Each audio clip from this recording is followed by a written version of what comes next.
In this video, we're going to be covering what is compassion fatigue, what are its consequences, and how it can be managed.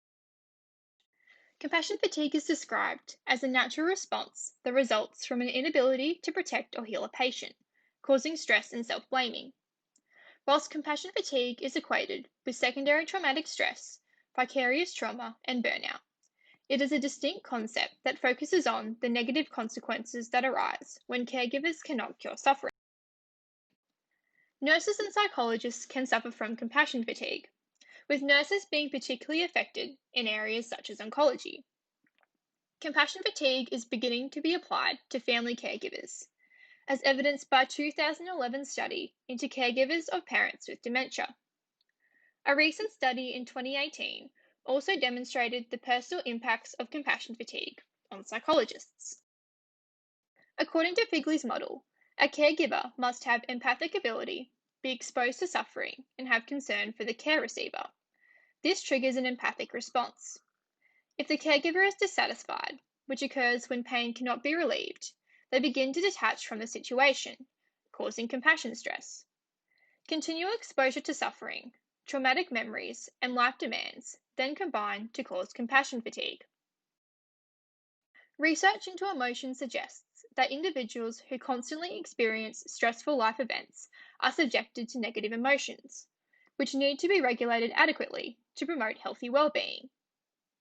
Caregivers constantly experience difficulties and can adopt ineffective coping strategies, such as avoidance, rumination, and withdrawal.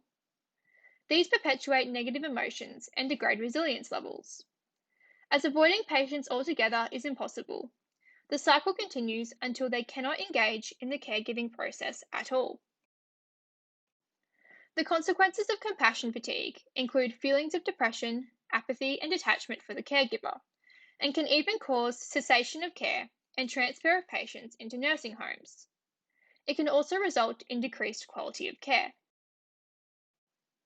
Most forms of prevention also play a role in the treatment of compassion fatigue.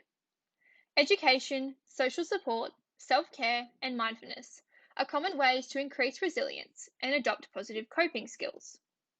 By completing these practices, caregivers can better regulate their emotions and ensure that their well-being is a priority. To conclude, compassion fatigue stems from the negative impacts of being unable to relieve suffering. It can have serious consequences for caregivers and care receivers.